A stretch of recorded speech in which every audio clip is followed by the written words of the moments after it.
What's up, my Central Unit? It's the Central Man here, so back again with another classic Royal Rumble pay-per-view review. So this time I'm going to review the 2012 Royal Rumble event at the Scottrade Center. Right now it's called the Enterprise Center in St. Louis, Missouri on the 29th of January 2012. The attendance for the show was 18,121. This show received about 443,000 pay-per-view buys, a slight downgrade than the 2011 Royal Rumble event.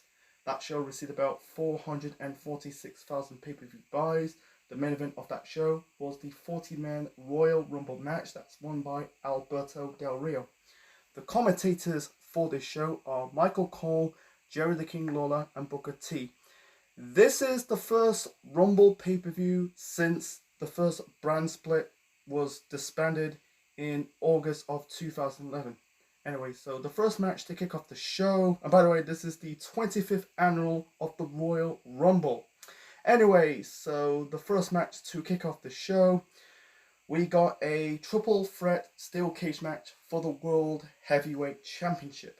Daniel Bryan, the world champion at the time, putting the belt on the line against the Big Show and Mark Henry inside of a steel cage. The previous month at TLC, the Big Show defeat Mark Henry in a chairs match to win the world title, ending a 9-year drought. Then Mark Henry attacked the Big Show, allowing Daniel Bryan to cash his Money in the Bank contract and win his first world title in WWE. Yeah, he's already a world champion in Ring of Honor, so then suddenly I think he was leaning heelish. Yeah, he was like getting booed because the fame and the glory get into his head. It was leaning towards Big Show Daniel Bryan feud because Mark Henry was kind of like the third wheel. I'll get to that shortly. So on SmackDown, this was like 3 weeks before the match on the pay-per-view. I think this is for the world title. I don't know. Don't quote me on that. I think it could be a rematch.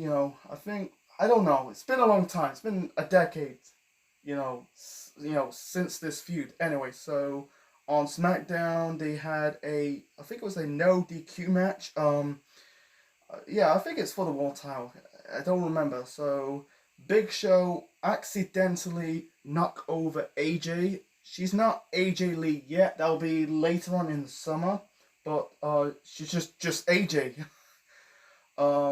Because AJ was Daniel Bryan's kayfabe girlfriend, because at the time, to this day, Daniel Bryan's with Brie Bella, girlfriend. Later on, I think she got, Bryan Danielson, Daniel Bryan, and Brie Bella, I think they got married in 2013 or 14, it's one of these years, I don't know, but, so anyway, so yeah, and I think Bryan called the Big Show a bastard. It's like, this was like, you got the medical team, he put AJ on a stretcher, and then Bryan basically shout towards the Big Show, like, you're 500 pounds, how you could be so reckless, and Bryan shouted to the Big Show's face, you are a bastard, I think it's the first time and the only time that Daniel Bryan sweared in a promo, or sweared in WWE. I think he sweared in Ring of Honor.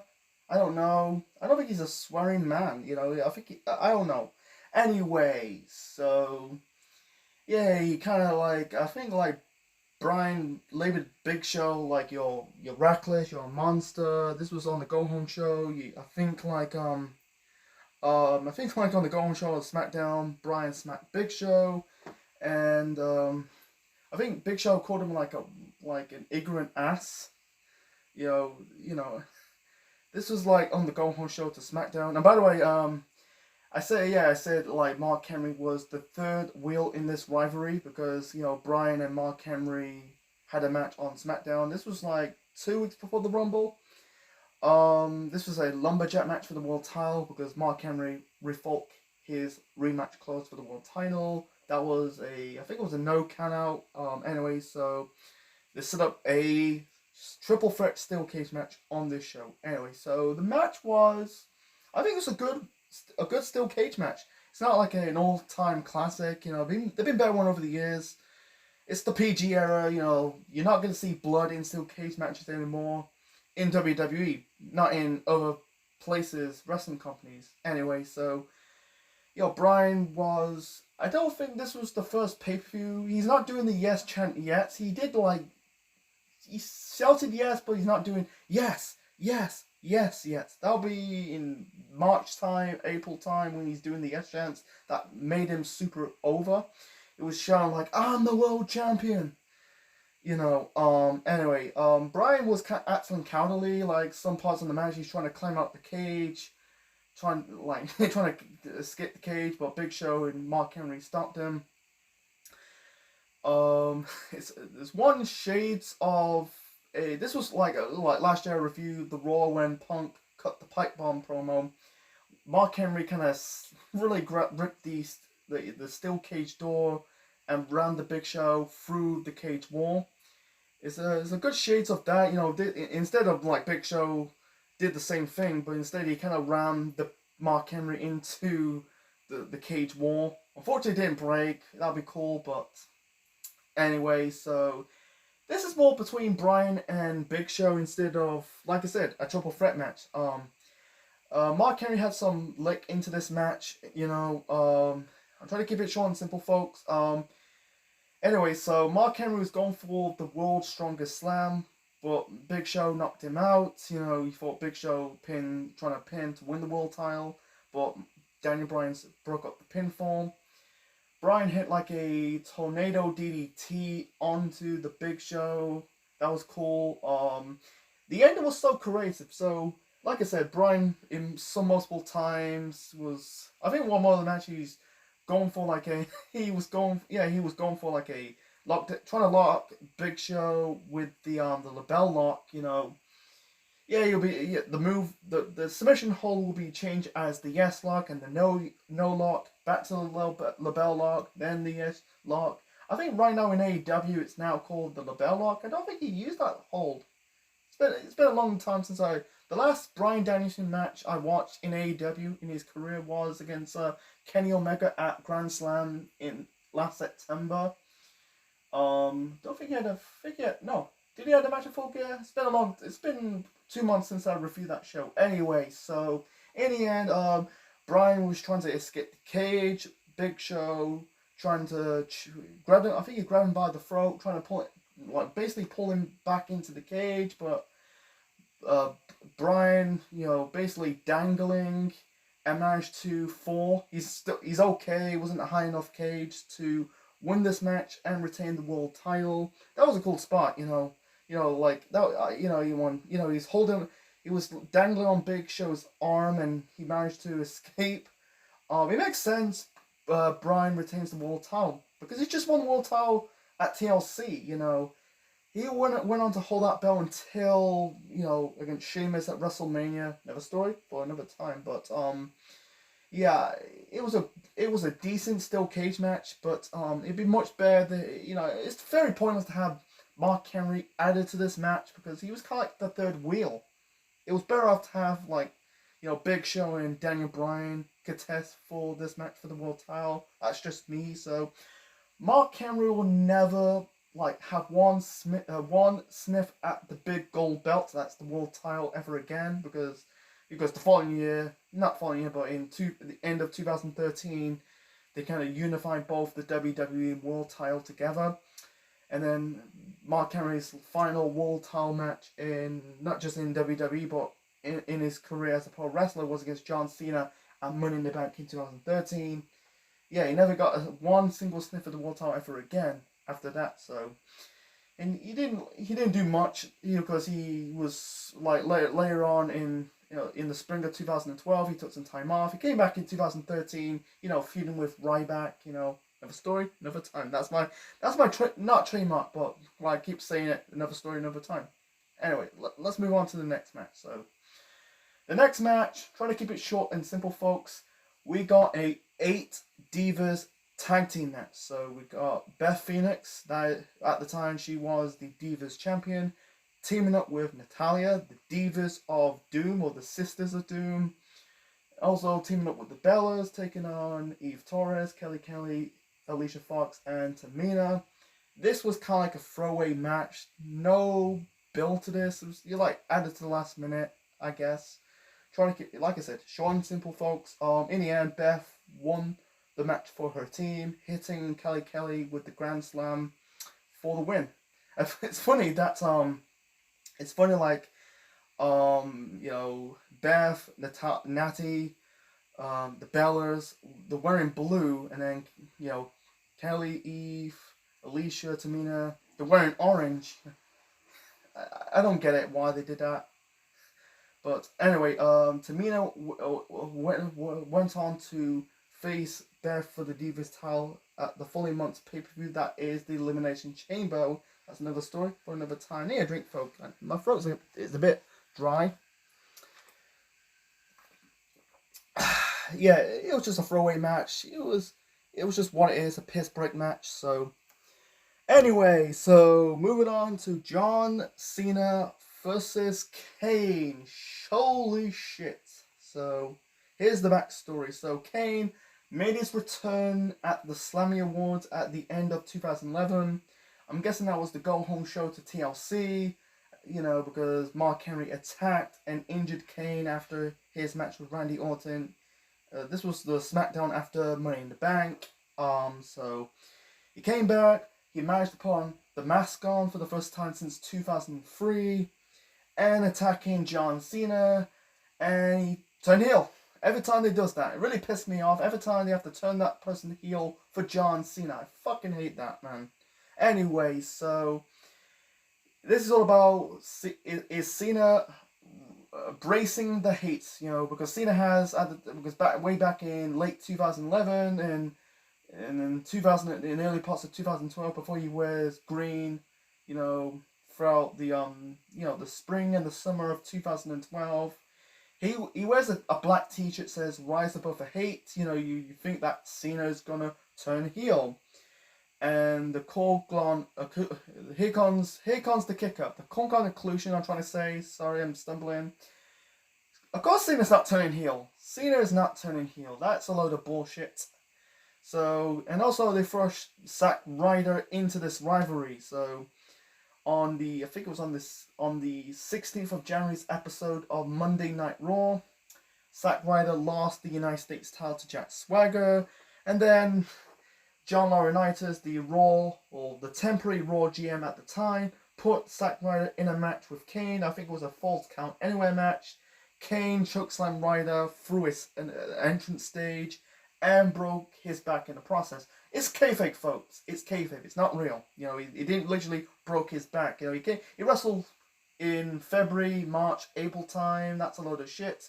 I think the reason why they did that, took the United States title off him and put Ryder in this feud with John Cena and Kane, because I think Ryder was basically going business for himself. The whole he's doing the YouTube show called Z True Long Island Stories that got him super over.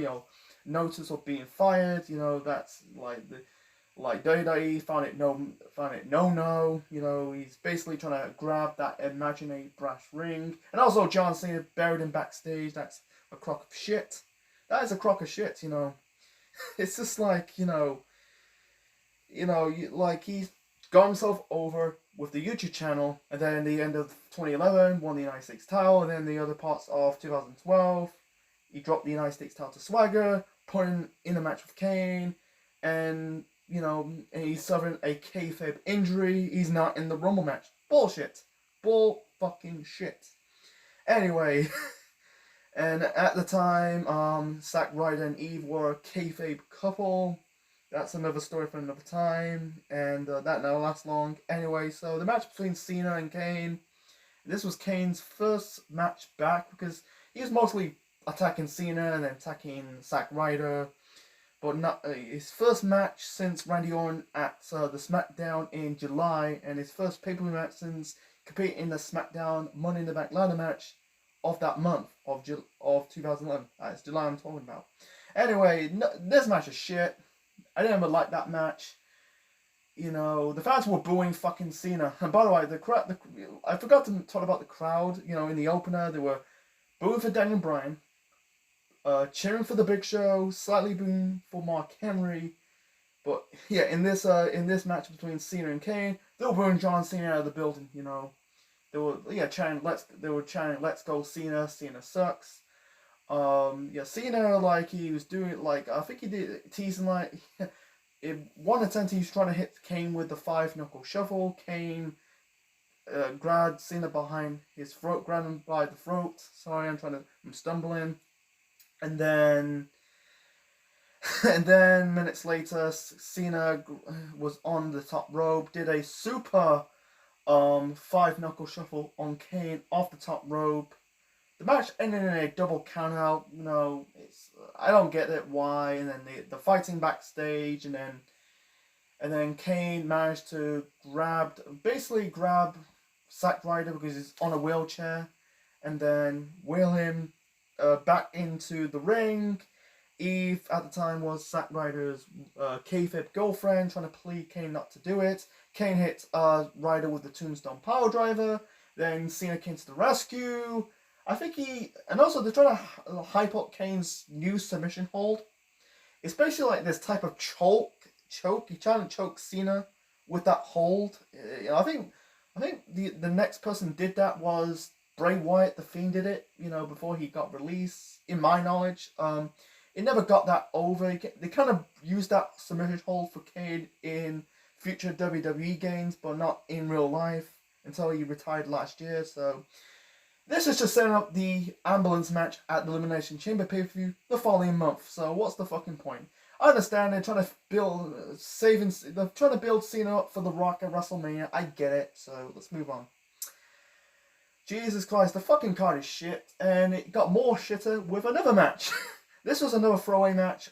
We got Drew McIntyre versus Brodus Clay, the Funkasaurus. So this is the first pay-per-view match for the Funkasaurus, because he debuted with that gimmick in October of 2011. I think that was punishment for Brodus Clay because of Edge, because Edge to that, he trying to hit Brodus Clay with that spear, and Edge suffered a bit of a neck injury, and that led up to his retirement for 9 years. I think that was punishment. I don't want to get in depth about it. So anyway, so the match was just a squash match. Brodus Clay squashing Drew McIntyre in seconds to win this match. Sad. It's funny thought in hindsight, looking back, Drew was kind of like a jobber at this moment in time. Then months later, he ended up being part of 3MB. Yeah, he was part of the Team Johnny, Team Teddy match at WrestleMania 28. And then, fast forward a decade later, when it came back to the company, won the Rumble in 2020 and become not the world champion, not once but twice. Yeah, I think he was a tag team champion. Did he win the IC title in 2019? I don't know. My memory's a bit fuzz. It's been 3 years since 2019. Anyway, so moving on to the next match. So the next match, this is for the WWE Championship. CM Punk, the champion, defended the belt against Dolph Ziggler with John Laurinaitis as the special guest referee. So this is a power struggle between Punk and John Laurinaitis. Basically Punk is disrespecting John Laurinaitis. So Ziggler defeat Punk not once but twice in my knowledge. It's been a decade. So I think it was on Raw. One of it is a gauntlet match, after, Laurinaitis distract Punk. And also, I think Punk won a match on SmackDown that if he wins, Jack Swagger and Vicky Guerrero were banned from ringside. So, and also Laurinaitis is revealed that he's going to screw Punk out of the title because he's disrespecting him. That's a load of crock of shit. And he got troubled, he had a letter by the board of directors of WWE that he would be fired if he tend to do that. We'll get to the firing parts monthly after I talk about this match. So anyway, and also similar to the World Title match earlier on the show, the Big Show, Mark Henry, Daniel Bryan feud. Ziggler was also a third wheel because it's more focused on CM Punk and John Laurinaitis. So what's the fucking point? Anyway, overall, this match between Punk and Ziggler, this is, in my opinion, the match of the night. Good match. Yeah, before that, you had Laurinaitis kick Vicky Guerrero out really banned her from ringside. I thought like, Laurinaitis is going to screw Punk. I thought the stack against Punk, with Laurinaitis, Swagger, and Vicky trying to help Ziggler win the title. Unfortunately, that's not the case. The match was... I hate the fucking ending of this match, so sorry about my language, folks. Punk and Ziggler, the match was fine. They started to have a great match, and all of a sudden the match turned to shit, man. It turned to shit. So, too much referee interference. There was a referee bump, and then so much shit with John Cone, the referee, and John Laurinaitis. I'm trying to keep it short and simple, folks. In the end, Punk figure hit Ziggler with the GTS to go to sleep, and both John Crone and Laurinaitis did the 3 count. Punk retains the title. About it on the Go Home show to Raw, Punk give John Laurinaitis a GTS, before his match with Ziggler. But anyway, the match could be good, but take away from the stuff with the referee, John Crone and John Laurinaitis, the 2 Johns. I think it could be a bad match, but it's not an instant classic. But overall, I think it's still a good match. And by the way, he never got fired. Triple H is about to fire him. Then all of a sudden, Undertaker returned. That's sort of the end of an era match at WrestleMania 28, the Hell in a Cell match. And he got fired in June of 2012 in kayfabe. It was at the time he was kind of like he was working backstage at the time. I think he's to this day still with the company. John Laurinaitis. It's just what it is. So moving on to the main event. We got the 30-man Royal Rumble match. The winner faces the WWE World Champion at WrestleMania 28. So the previous year's Royal Rumble match was a 40-man Rumble match. The next time they try that experiment, extending the Rumble match will be next. That will be in 2018 in Saudi Arabia. That was won by Braun Strowman. He won that fucking championship. I don't want to talk about it. That's another topic for another time. Anyway, so this Rumble match, the 2012 Rumble match, wasn't a bad Rumble match, but at the same time wasn't a great one. There have been bad ones over the years, but this was a decent, good Royal Rumble match. So the Iron Man of this Rumble match was The Miz. He entered this match as number 1 and lasted 45 minutes. He eliminated his former protege, Alex Riley. At this moment in time, he was a jobber. Facts for John Cena, buried him backstage. And eliminate his rival at the time, that was R-Truth. The Raw after Survivor Series, after they lost to John Cena and The Rock. The Miz turned on R-Truth. Truth came back. They had a match on Raw, but not on a pay-per-view. That was very pointless.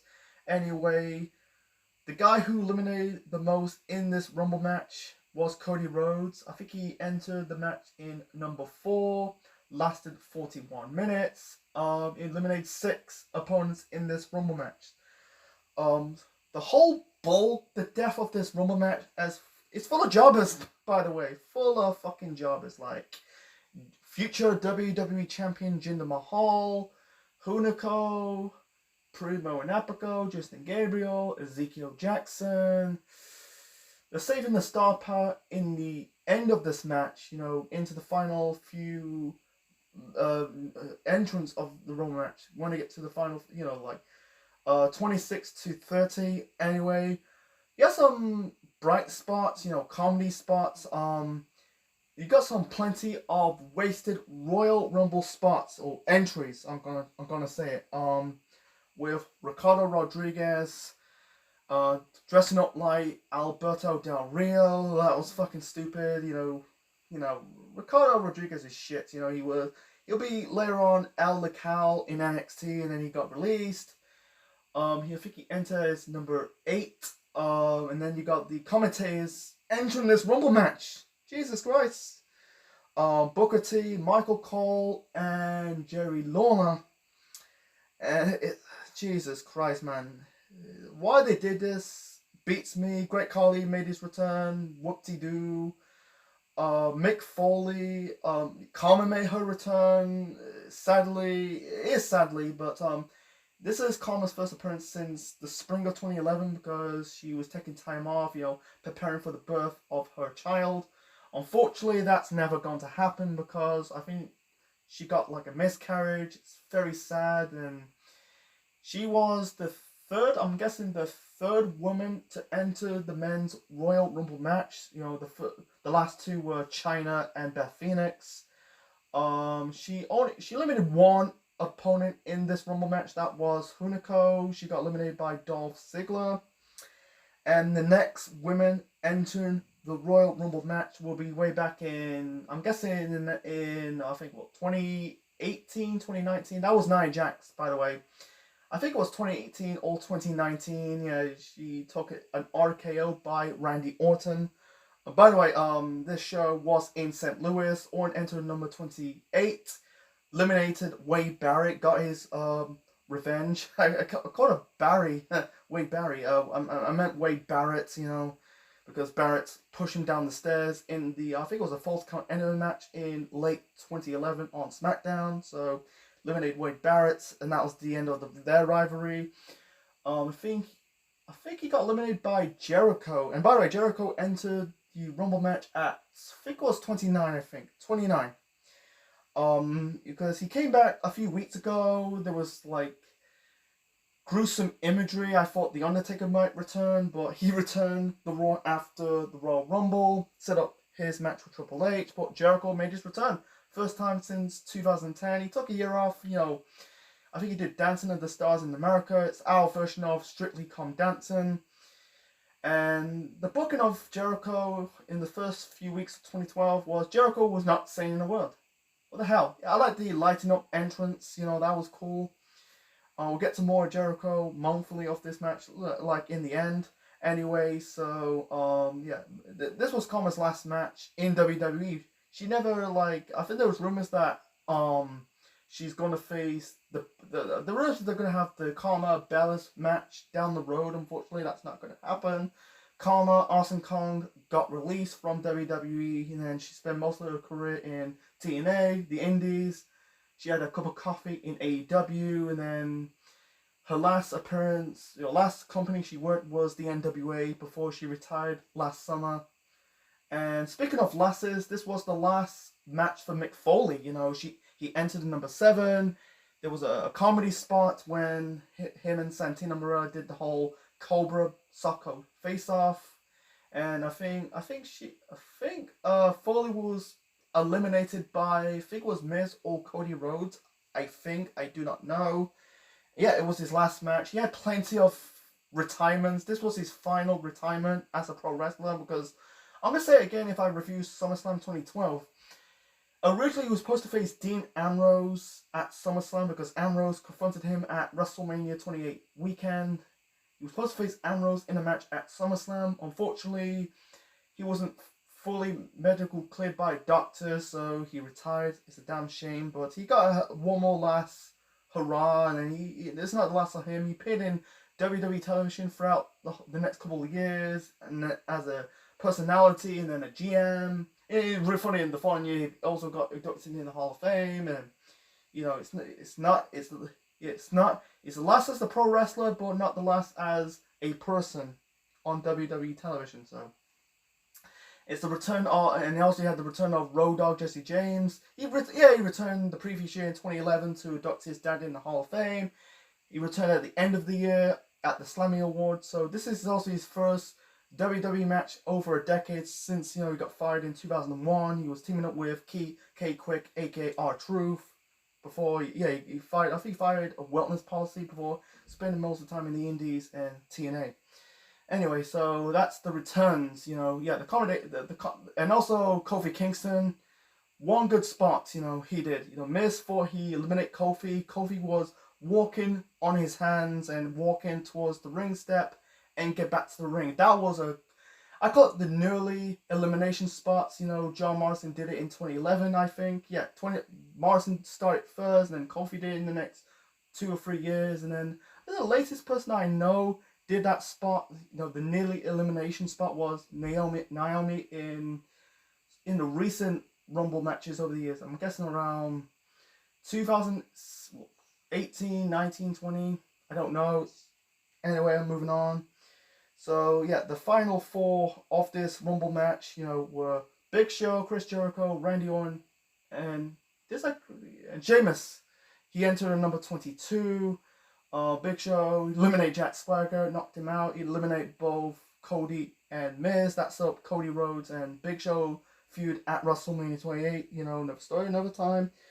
Anyway, the final two were Jericho and Sheamus. You know, it was back and forth between both guys. You know, in the end, Sheamus bro kicked Jericho off the ring apron, eliminated Jericho, and Sheamus won the 2012 Royal Rumble match. You know, I think back then people were a bit pissed off. People want to see Jericho win, but I think Jericho, it has to do with timing. You know, it's a shame because it'd be a nice piece of his feather cap if Jericho win. Because the only two accolades Jericho never won was Money in the Bank and the Royal Rumble. And also, I don't think he'll win. I don't think he had a chance to win King of the Ring, but it's a shame. But it'd be really cool to see Jericho winning it. But yeah, I think Sheamus. Yeah, people really don't like Sheamus at the time. Yeah, they nickname him the Great White. You know, I thought it was an okay name, but Sheamus. He went on to win the world title against Daniel Bryan at WrestleMania 28. You know, that's another story for another time. Yes, I think Sheamus was an okay winner of the Royal Rumble. And also, by the way, another return I forgot to mention is Jim Duggan, the first winner of the Royal Rumble match, you know.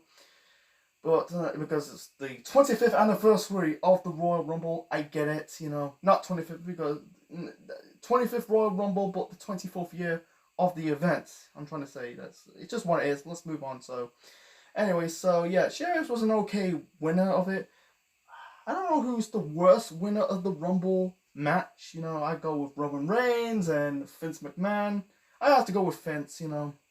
Roman, times has changed, you know. I might review the 2015 Rumble pay-per-view in the future for more detail, but anyway, so it's a shame. Jericho went on to face CM Punk at WrestleMania for the world title. He lost the chamber match and then won a battle royal, faced Punk, you know, another story, another time. But yeah, it's whatever, man. So anyway, so my final rating for Royal Rumble 2012, I give it a 5 out of 10. Forgettable show, not a bad one, but not a great one. It was a decent show, to be honest. Nothing in the okay. These things in the good. It doesn't make me go, wow, I need to have to watch Royal Rumble 2012 again. No, there were decent matches, like the two world title matches, the triple threat steel cage match for the world title was decent, and Punk versus Ziggler for the world title. Yeah, the whole bulk of the match, you know, the whole stuff with the referees, you know, Laurinaitis and the referee, that was a bit bullshit.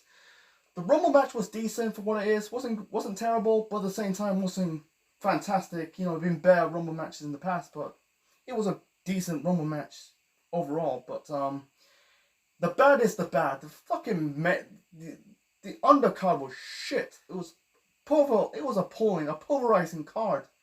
It's just throwaway matches like the 8 Divas tag team match, Brodus Clay versus Drew McIntyre. The John Cena Kane match was just setting up the ambulance match at Elimination Chamber.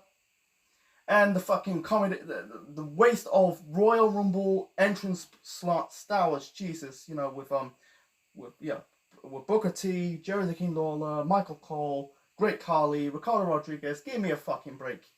Anyway, so yeah, 5 out of 10. Yeah, if you attempt to watch this on the network, I'd rather skip it. You know, forgettable pay-per-view.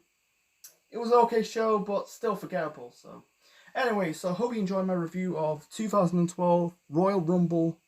Leave your thoughts in the comment section below. Smash the like button. Click the like. Click the bell. No dislikes because they disable the dislikes since, you know, since late 2021. It was October time. I think it was October time. October, November time, they disabled the fucking dislikes button. Anyway, yeah, subscribe to the Central Man Network on YouTube for more wrestling videos and more. Next time, I'm gonna do, maybe I'll do one more Rumble pay-per-view, classic Rumble pay-per-view for the month is out. So let's go to 2002. 2002, the Attitude Era. You know, fuck this shit about the Attitude ended at WrestleMania 17. Bullshit. So, 2002, Triple H, who came back from the quad injury, his goal is becoming world champion again. He has to get past 29 other men. I'm talking about the 2002 Royal Rumble. That's the next classic Royal Rumble pay-per-view to review. So, this is the Central Man officially signing out. Check you later, folks.